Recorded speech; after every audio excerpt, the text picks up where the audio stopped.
আসসালাম ব্যারিস্টার হাসান। ওয়ালাইকুম আসসালাম। আমরা জানি যে যারা স্টুডেন্ট ভিসা অ্যাপ্লিকেশন করে তাদেরকে ফিনান্সিয়াল রিকোয়ারমেন্টটা ফুলফিল করতে হয়। এই ফিনান্সিয়াল রিকোয়ারমেন্ট ফুলফিল করতে হলে সেই স্টুডেন্ট অ্যাপ্লিকেন্টের অ্যাকাউন্টে ঠিক কত টাকা থাকার প্রয়োজন? আমরা জানি যে financial evidence for UK student visa এবং চাইল্ড স্টুডেন্ট ভিসা এটি একটি ভেরি ইম্পর্ট্যান্ট। এবং যারা ওভারসিজ স্টুডেন্ট আছে তারা যদি ইউকে স্টুডেন্ট ভিসার জন্য অ্যাপ্লিকেশন করে, ইভেন চাইল্ড স্টুডেন্ট ভিসা, আমরা জানি যে চাইল্ড স্টুডেন্ট হিসাবে কিন্তু ইউকেতে আসা যায়, সেক্ষেত্রে কিন্তু তাদের রয়ে গেছে অ্যাপ্লিকেন্টকে মিট করতে হয় একটি স্ট্রিক্ট ফিনান্সিয়াল রিকোয়ারমেন্টস। এবং হোম অফিস এক্সপেক্ট করে থাকে ওই অ্যাপ্লিকেন্টের কাছ থেকে যে to prove that they have enough money to pay their tuition fees and living cost in the UK. এছাড়াও যদি তাদের কোনো ডিপেন্ডেন্ট থেকে থাকে, সেই ডিপেন্ডেন্টেরও ফিনান্সিয়াল সাপোর্ট দেখাতে হয়। যদি কেউ এই ফিনান্সিয়াল যে এভিডেন্স এটা কারেক্টলি যদি প্রমাণ করতে ব্যর্থ হয়, সেই ক্ষেত্রে কিন্তু এই স্টুডেন্ট ভিসাগুলো কিন্তু রিফিউজ হয়ে থাকে। তো এখন প্রথমে আমি আসব যে স্টুডেন্ট ভিসার ক্ষেত্রে কী পরিমাণ মানি তাদের মূলত দেখানো প্রয়োজন রয়ে গেছে কিংবা তাদের ব্যাংক অ্যাকাউন্টে থাকা প্রয়োজন রয়ে গেছে। প্রথমে আসছি যে তাদের কোর্স ফি। তাদেরকে অবশ্যই শো করতে হবে যে তাদের যে কোর্স ফি আছে এবং সেই কোর্স ফি কত সেটা কিন্তু লিস্টেড থাকবে, confirmation of acceptance for study, যেটাকে ক্যাশ বলা হয়। এবং সেই অ্যামাউন্টটা কিন্তু তাদের অবশ্যই শো করতে হবে। এবং এই যে এডুকেশন প্রোভাইডার তারা যখন ক্যাশ ইস্যু করে তখন কিন্তু তাদের জন্য একটা প্লেস কনফার্ম করে। এটা হচ্ছে তাদের কোর্স ফিটা পুরো তাদের অ্যাকাউন্টে কিংবা তাদের প্রয়োজন রয়ে গেছে এটা শো করার। সেকেন্ড যেটা আসছে লিভিং কস্ট। তো যে অ্যাপ্লিকেন্ট আছে তার টিউশন ফি ছাড়াও তাদেরকে ডেমনস্ট্রেট করতে হবে যে তাদের এনাফ ফান্ড আছে ফর দেয়ার মেনটেনেন্স।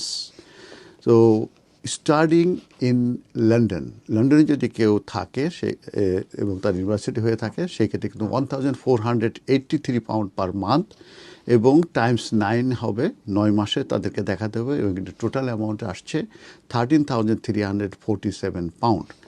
এরপরে স্টাডিং আউটসাইড লন্ডন যদি হয়ে থাকে সেক্ষেত্রে £1,136 পার মান্থ, টাইমস হবে 9, মানে 9 মাসে দেখাতে হবে। সেক্ষেত্রে তাদের £10,224 তাদের এই ফান্ডটা তাদেরকে দেখাতে হবে। আর ডিপেন্ডেন্ট যদি হয়, প্রত্যেক ডিপেন্ডেন্টের জন্য ইনার লন্ডনের জন্য £845, যেটা 7,609, যেটা 9 মান্থসের জন্য দেখাতে হবে। এবং আউটসাইড লন্ডন যদি হয় £680 পার ডিপেন্ডেন্ট এবং এটা 9 মান্থ দেখাতে হবে, যেটা তাদের £6,120 আসে।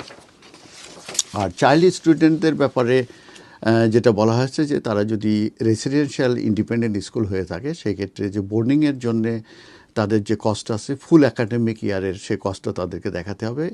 এছাড়াও তারা যদি ফস্টার কেয়ারে থাকে সেক্ষেত্রে £570 টাইমস 9, মানে 9 মাসে দেখাতে হবে। আর যদি তারা প্যারেন্টসের সঙ্গে থাকে সেক্ষেত্রে £1,560 per month for first child এবং সেকেন্ড চাইল্ডের ক্ষেত্রে £625 অ্যাডিশনাল চিহ্ন দেখাতে হবে। আর যদি যারা বিটুইন 16 and 17 হয়ে থাকে তাদের জন্য ইন্ডিপেন্ডেন্ট যদি তারা থাকে তাহলে কিন্তু £1,334 পার মান্থ লন্ডনে টাইমস 9 হবে, 9 মাসের জন্য দেখাতে হবে। আর £1,023 পার মান্থ এটা যদি আউটসাইড লন্ডন হয় টাইমস 9, এটা তাদেরকে মূলত দেখাতে হবে। এখন আমি বলবো যে কিভাবে তারা এই এনাফ মানি আছে সেটা তারা প্রমাণ করতে পারবে। তো এই ক্ষেত্রে তারা রিলাই করতে পারবে কিছু কিছু সোর্স আছে to prove there financial capacity. প্রথম হচ্ছে তাদের যদি স্টুডেন্ট লোন থাকে সেটা তারা ইউজ করতে পারে ফ্রম দ্য গভর্নমেন্ট অথবা রেগুলেটেড স্টুডেন্ট লোন কোম্পানি সেটা। এরপরে official financial sponsor from a government university or recognized institution, সেটাও তারা প্রমাণ করতে পারবে। অথবা পার্সোনাল সেভিংস থাকতে হবে, থাকে যদি তাদের নিজের নামে অথবা তাদের প্যারেন্টের নামে অথবা তার পার্টনারের নামে থাকে, এবং সেক্ষেত্রে তাদের কাছে রিটেন কনসেন্ট কিন্তু নিতে হবে। এবং ওভারড্রন সহ শেয়ার কিংবা পেনশন স্টক এইগুলো কিন্তু অ্যাকসেপ্টেবল না। আর ব্যাংক স্টেটমেন্ট যে ফান্ড আছে সেটাতে তাদের নাম থাকতে হবে এবং তার নাম কিংবা তার প্যারেন্টসের কিংবা পার্টনারের নাম থাকতে হবে এবং ব্যাংকের যে ফিনান্সিয়াল ইনস্টিটিউশন নাম থাকতে হবে এবং ব্যালেন্স অ্যাভেলেবেল আছে সেটা, এবং সেটা কিন্তু উইদিন 31 ডেজের ভিতরে ওই স্টেটমেন্টটা কিন্তু ইস্যু হতে হবে এবং সেটা ব্যাংক স্টেটমেন্ট পেপার অনলাইনে হতে পারে, বিল্ডিং সোসাইটি পাসবুক হতে পারে, সেই ক্ষেত্রে সার্টিফিকেট অফ ডিপোজিট হতে পারে, ব্যাংক লেটার্স হতে পারে, এবং সেটা কিন্তু 28 ডেজের ভিতরে কিন্তু ওই ফান্ডটা অ্যাভেলেবেল থাকতে হবে। এর নিচে কিন্তু ফান্ডের যে রিকোয়ারমেন্টস আছে সেটার নিচে কিন্তু লিমিটের নিচে কিন্তু এই 28 দিনের ভিতরে নামতে পারবে না।